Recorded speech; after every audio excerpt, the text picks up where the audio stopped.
Bienvenidos al programa Haciendo Familia, queridos amigos.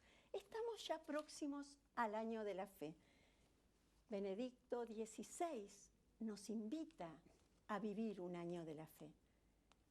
Yo me preguntaba, ¿verdaderamente tenemos conciencia de vivir nuestra fe en plenitud, haciendo uso también de la razón? Precisamente para esclarecer estos puntos, hoy hemos invitado al padre Eduardo Volpacho. Bienvenido, padre, a nuestro programa. Muchas gracias. El padre Volpacho es porteño de Buenos Aires, sacerdote de la prelatura del Opus Dei, ordenado por Juan Pablo II en 1987. O sea que ya cumplió 25 años de sacerdocio, qué hermoso. Doctor en Teología Moral por la Universidad de la Santa Cruz, realizó trabajos pastorales en Tucumán, Uganda y San Isidro. Es autor de muchísimos trabajos que se pueden ver en su blog, algunasrespuestas.com, y del libro Amor y Sentir a Dios. Bienvenido al programa, padre. Padre, fe y razón, ¿son compatibles? ¿O son necesarias? ¿O necesarias? No, que voy yo. Fíjate una cosa. ¿Qué es la fe? La fe es un conocimiento. Ajá. Conocimiento interviene en la razón. Entonces, para mucha gente, equivocadamente piensa que la fe es un sentimiento. La fe es conocer. La fe sobrenatural es igual que la fe humana. Si vos vas a la fe humana, casi todos los conocimientos que tenés vos son de fe humana. ¿Qué es conocer por fe humana? Es un conocimiento que tengo basado en el testimonio de una persona. Entonces vos decís, ¿por qué yo sé el valor del dólar? Porque le creo el diario. Una cierta fe humana. ¿Por qué yo sé lo que sé de historia? Pues le creo a los tipos que nos enseñaron. O sea, yo no me tomé el trabajo de ir a la documentación a verificar cosa por cosa. Sí, si era cierto. Si era cierto. Claro. O sea, yo casi todo confío en el testimonio de quien me lo transmite. Bueno, ¿qué pasa en el caso de la fe? Claro, es Dios el que me transmite un conocimiento, el que se me entrega. Entonces, evidentemente, Dios es fiable. Entonces, yo, ahora bien, para poder creer, tengo que conocer, tengo que entender. Si no, no puedo creer. Pero si yo te dijera X4358, ¿podrías creerlo? No. Porque no entendés lo que quiere decir. Exacto. O sea, uno tiene que entender el contenido. Esto es así. Ok, lo entiendo, sé de qué se trata. Sí. Sin racionalidad no puede haber fe. Fíjate, un gran enemigo de la fe es el fideísmo. ¿Por qué, padre? La fe está llena de fideísmo. Kant era un terrible fideísta. Acá es un racionalista. Sí. Que tenía dos mundos, el mundo de la fe y el mundo de la razón, separados. Claro, nosotros no podemos vivir compartimentados en la cabeza. Yo, si mi fe no es razonable, no es racional, no creería. Yo cuando digo esto, la gente se escandaliza, se sorprende. Pero ¿cómo, padre? Porque piensan que la fe es aceptar una cosa medio ridícula, no se sabe por qué, ciegamente. No, para de ciego nada. La fe es luz. Yo para poder creer tengo que entender. Si no entiendo no puedo creer. Eso como punto de entrada. Sí. O sea que no podríamos demostrar lo que es la fe. ¿Podemos? Otra cosa es la demostración. ¿Cómo lo hacemos? Porque una cosa es decir que algo es razonable. Que ese algo razonable quiere decir que no se opone a la razón. Sí. Eso no lo demuestra. La Eucaristía. Pero yo tengo que entender qué quiere decir el pan, el vino. ¿Qué quiere decir Jesucristo? El poder infinito de Dios, capaz de transformar el pan en cualquier cosa, y entre otras cosas en sí mismo.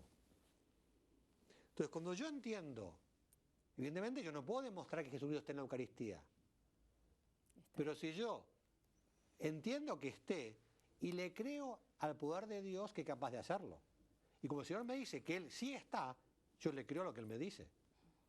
Pero si no lo entiendo, no lo puedo creer. Y es razonable que esté, absolutamente. Fíjate, queremos eternidad, queremos gloria. Y además de creer, después, cuando recibimos la comunión, ahí sentimos también Pues nos que Él transforma. está dentro nuestro. Pero es que es mucho más que está dentro nuestro. Sí. Fíjate una cosa, la Jerusalén celestial, Sí. los nuevos cielos y la nueva tierra, cuerpos resucitados. Nosotros hoy nos comemos a Cristo resucitado. O sea, mi vida, o sea, el Big Bang de la eternidad está aquí en la Eucaristía. Eso lo explica mucho Juan Pablo Benedicto XVI. Sí, una trascendencia.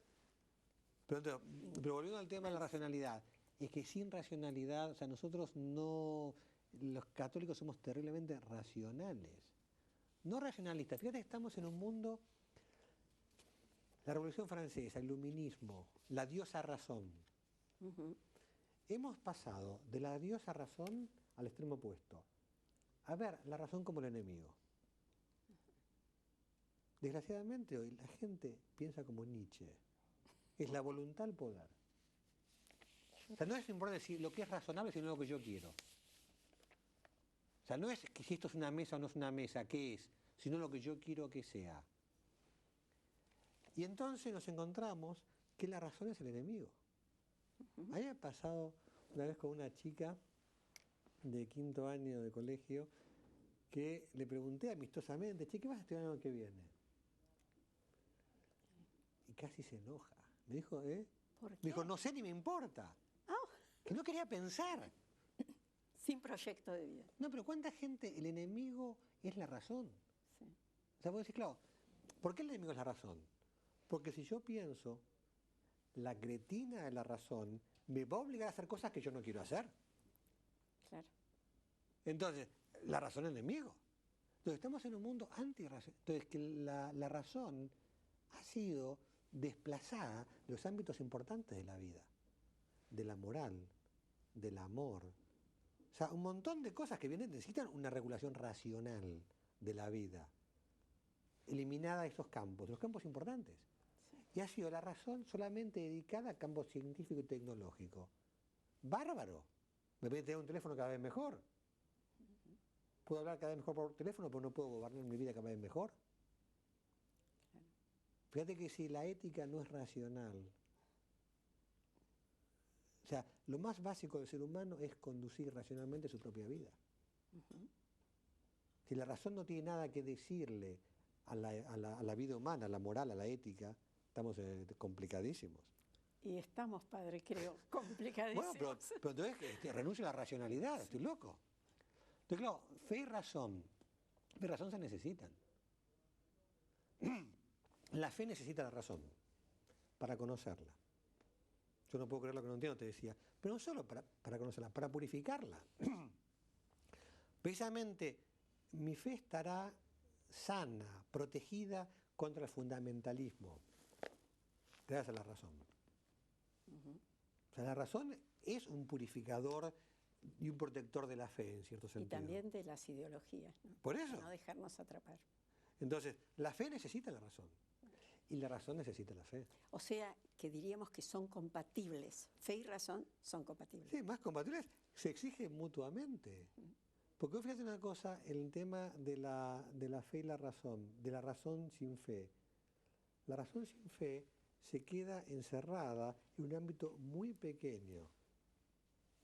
Pero ese gran tema de la modernidad. La modernidad redujo la verdad al campo de lo experimentable, lo verificable experimentalmente.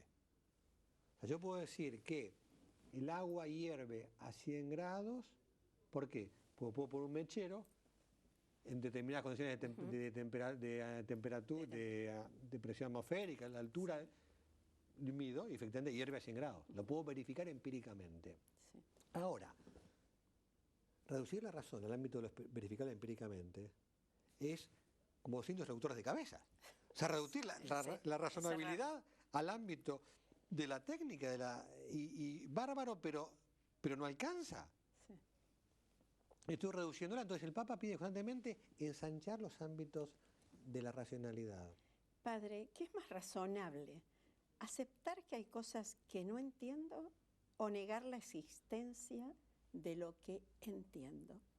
No, fíjate una cosa notable en esto. A veces la gente piensa que para aceptar la fe hay que renunciar a la razonabilidad. Ajá. Yo nos planteo, ¿qué es más razonable? ¿Aceptar que hay cosas que no entiendo o negar la existencia de lo que yo no entiendo? Y claramente hay muchas cosas que yo no entiendo que existen. Uh-huh. Entonces, aceptar que hay cosas que yo no entiendo es razonable. Pues es mucho más razonable ser creyente que no ser creyente, como vamos a ver. Pero o sea, cerrar la razón a decir no, fuera de mi capacidad racional no hay acceso, no hay razón, no hay lógica. Claro, es negar una gran parte del mundo. Uh-huh. Precisamente, la fe es la apertura. Solamente cuando una persona acepta que hay cosas que la trascienden, se abre la puerta. Y es capaz de acceder a lo que no podría acceder. Pero tengo que seguir el tema de la fe. La fe es una luz que hace conocer las cosas que no podríamos conocer sin ella. Hay una imagen que a mí me parece monumental. ¿Cuál, padre? Que es la del día y la noche. Uh-huh. Vos acá podés ver lo que está cerquita, Sí, con luz. porque hay luz, ¿sí? Pero cuando viene la noche, quizás lo que está cerquita no lo ves, pero ves las estrellas. Uh-huh. Y podés ver años luz de distancia. Sí. Cosa que aquí a unos pocos kilómetros te no ves, no alcanzás a ver. Con la fe pasa un poco por el estilo. Parece oscuridad y sin embargo es una oscuridad que te permite ver lo más profundo, lo más distante, lo más importante. Padre, ¿hay personas que no creen en nada? Bueno, digo, a mí me acuerdo que tenía un peluquero en una época, un uruguayo, que me decía, padre, yo solo creo lo que toco y lo que veo. Yo decía, pobre tipo. Todo lo que se piensa. No, porque tipo, no, todo se ve, porque qué chiquito que es su mundo. El tipo no, el amor de su mujer. Y yo qué sé que crea el amor de su mujer. O sea, es decir, no, claro, evidentemente, volvemos a hablar antes, lo experimentable, lo que se toca, lo que se comprueba. Ahora, la riqueza es mucho más grande. Entonces, claramente, limitar el mundo de lo conocible a eso, de la verdad a eso, es una locura. Sí, Y lo razonable es lo contrario. sí. Es ser capaz de ir más allá de las posibilidades naturales de la inteligencia. Sí. ¿Sabe por qué le pregunto? Porque uno a veces encuentra gente que dice que no cree en nada, ¿no es cierto? No, yo no creo, porque creen los tontos. Pero tiene una cintita roja, el amuletito con el ojito que no sé qué es, todas cosas, símbolos, ¿no? ¿Eso no es creer? Bueno, eso lo decía Chesterton. Chesterton decía que no cree en Dios acaba creyendo en cualquier cosa. Acaba creyendo en el horóscopo, acaba creyendo, no sé, en la buena suerte, mala suerte. Sí, acaban las cosas más inversiones, New Age.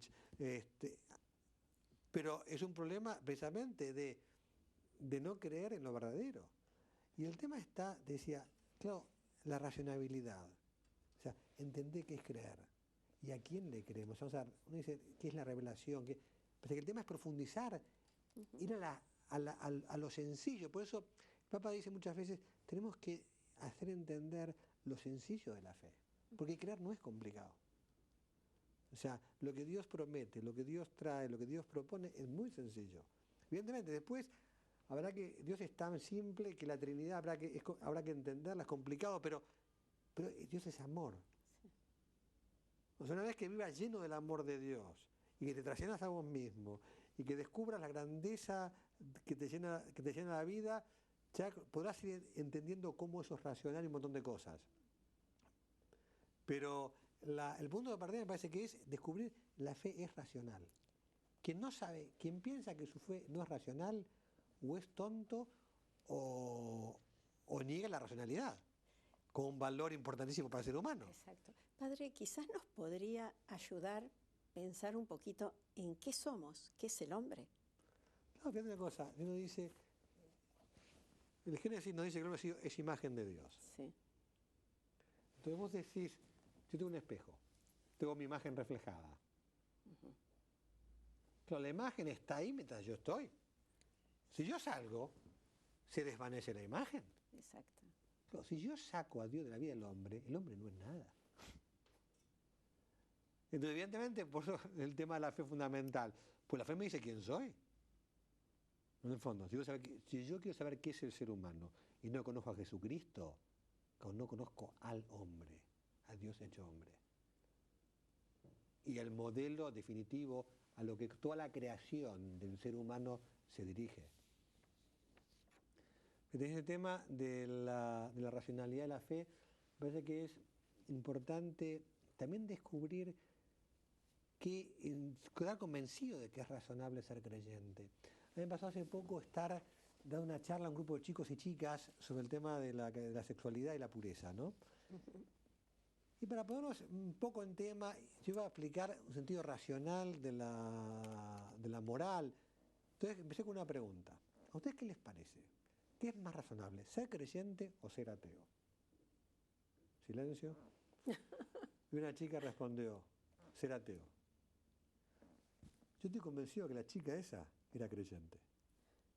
Pues era tan complejo, ¿eh? Y yo digo, perdón, cacheto, no me podés decir eso. Entonces me acordaba del planteo que hacía Benedicto XVI en Ratisbona. No sé si te acordás de Ratisbona, que es el famoso discurso que el Papa da en la universidad. Fue tan comentado. Tan comentado y tan dolido. Pero el Papa al día siguiente, el discurso, dio la homilía en la misa, que no tiene nada que ver con el discurso, pero sí que habla de la racionalidad de la fe. Y el Papa hace un planteo que es realmente impresionante. El Papa dice, el universo. Dice, a última instancia, la explicación de todas las cosas, dice, solo hay dos opciones. O sea, no hay más. Dice, la explicación de todas las cosas se debe a el logos, la inteligencia creadora, o sea, la razón infinita, todopoderosa, que crea un mundo ordenado, o la otra alternativa que es la irracionalidad.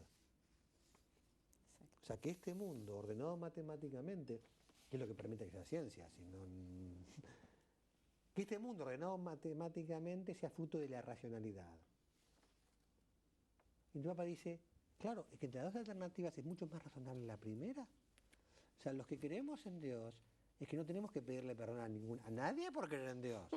Pues mucho más razonable creer en Dios que creer en el azar. O sea, creer que el ojo humano, ¿cómo se hizo? De chiripa. Se fueron combinando cosas. Hace falta bastante más fe que para creer en Dios. Sí, yo no sé quién decía. Es preferible decir que creo, ¿no es cierto?, antes que Dios exista y me haya equivocado. Entonces es más. Y ese tema, por eso uno dice, ¿qué es más razonable? Y realmente es más razonable ser creyente que ser ateo. Ya lo creo. Por la explicación de la razón de ser del mundo. Sí. Es mucho más sencillo y mucho más razonable. Pero hay una tercera postura del asunto que es el agnóstico. ¿Cuál es la tercera postura, padre? Que son los agnósticos. ¿Los agnósticos? El agnóstico está de moda. Sí, y se los considera muy inteligentes. No, sobre todo humildes, parecería no. Entonces, como yo no puedo saber si Dios existe o no, me callo. No me manifiesto, porque el ateo... me comprometo. Claro, pero parecería fuera que fue un acto de humildad intelectual. Ahora, el tema del agnosticismo tiene un problema muy serio. ¿Cuál es? Que no se puede ser agnóstico existencialmente. Si te preguntara, ¿cómo vive un agnóstico? Vive como un ateo. O sea, vive como si Dios no existiera. Exacto. Es decir, la supuesta neutralidad intelectual de un ateo a efectos prácticos no es neutralidad, es vivir como un ateo. Exacto. Entonces, no se puede ser agnóstico en la vida práctica. O somos creyentes o somos ateos. No hay alternativa. Pasamos por esas dos posturas que bien marcó Benedicto XVI, entonces. Entonces, claro, el agnóstico es una postura que es meramente teórica.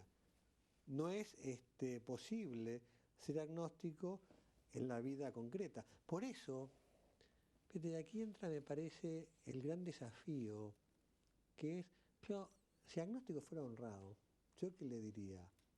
Viví como creyente y vas a encontrar a Dios. Aquí hay un tema, porque el tema de Dios es una búsqueda. O sea, si este vaso se pierde, vos podés decir, búsquelo, padre, usted lo perdió. Sí. Entonces yo tenía que ponerme a buscar el vaso. Lo que no podría decir, no, el vaso no existe, porque no lo encuentro. Me dice, búsquelo. Aquí tengo un tema con Dios que es buscarlo. Y este es el gran desafío. Pero gracias a un poco veía en internet una caricatura que era un astrónomo mirando por un telescopio que decía, Dios no existe porque no lo encuentro.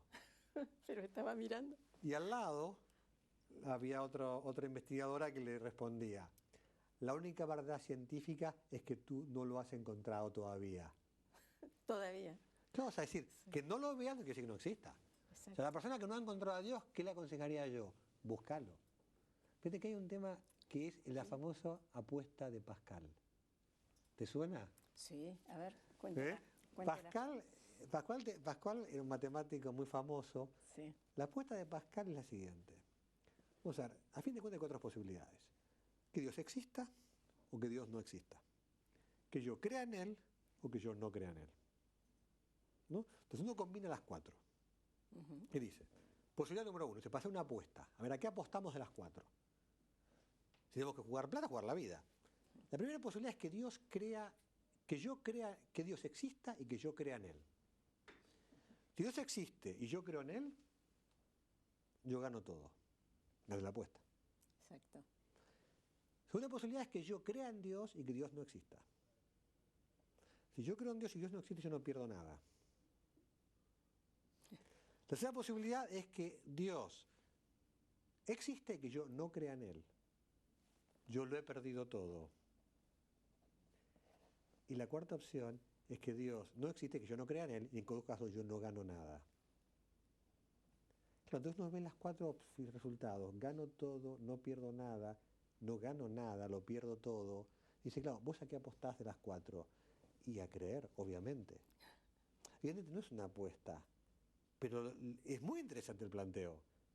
Porque el agnóstico, yo le aconsejaría, buscar a Dios, vivir, empezar a rezar y vas a ver cómo lo encontrás. Precisamente a eso que dice padre, empezar a rezar. No sé si usted conoce la anécdota de Jorge Luis Borges y su mamá. ¿No es cierto? La madre, ya muy viejita, él la amaba, había sido su compañera, la que le leía los libros y todo, ¿no? Entonces, bueno, mamá, ¿qué puedo hacer por vos? La mamá sabía que era agnóstico y sufría mucho porque ella era muy católica y muy rezadora. Entonces le dijo que lo que podía hacer por ella era, antes de irse a dormir, rezar un Ave María. Pero mamá, vos sabés que yo no creo. No importa, le dijo la madre. Es lo que yo te pido y después que me muera, que no debe faltar mucho, seguir rezando. Y bueno, tenemos que antes de morir pudo convertirse. Ese Ave María, sobre todo para las mamás, ¿no? Que a veces nos preguntamos, después de escucharlo al padre, qué responsabilidad con nuestros hijos, ¿no? ¿Cómo educarlos en la fe en este mundo en el que estamos viviendo? Que tiene los problemas que siempre tuvo el mundo, ¿no es cierto? No hay nada nuevo bajo el sol, pero sí que se hace difícil, ¿no? Remar contracorriente.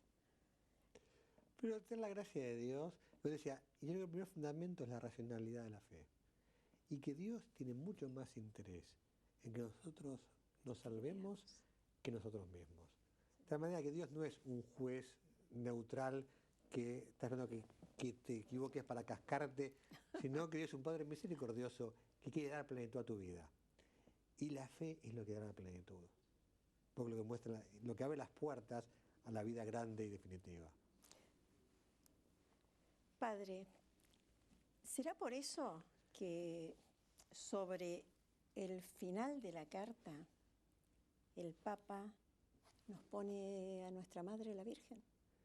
Y bueno, fíjate que ahí tenés la Virgen ya de entrada y el elogio de Isabel, mira de entrada tú que has creído. O sea, que la Virgen es, en la fe, evidentemente lo es todo. Y que es madre de los creyentes, es sede de la sabiduría. De tal manera que efectivamente tenemos una buena aliada en nuestra fe en María Santísima. Que nos puede ayudar, ¿no es cierto? Le pido una palabrita para los padres que nos están viendo. Y para los padres, lo que vos decías, que recen por los hijos.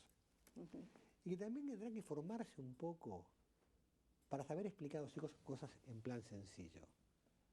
A veces los padres un poco taladran cosas, insisten, repiten. Y los chicos se asustan. No, pero yo quizás a veces más que repetir, también buscar creatividad. Pensé que la fe es un gran desafío. Y hay que desafiar a la gente a que descubra este mundo de grandeza. O sea, no solo recordarle lo que hace mal o lo que debería hacer, sino desafiar, decir, che, te falta lo más importante, encontrar la grandeza, encontrar a Dios. Entonces me parece que tirar para arriba, dar esperanza, abrir horizontes, puede ser la mejor manera de orientar a los hijos hacia Dios. Padre, le pido su bendición para que podamos educar bien a nuestros hijos. Por supuesto. Bueno, la bendición de Dios omnipotente, Padre, Hijo y Espíritu Santo, descienda sobre vos, sobre todos los televidentes, y la protección de María Santísima por los siglos de los siglos. Amén. Gracias, Padre. No hay nada.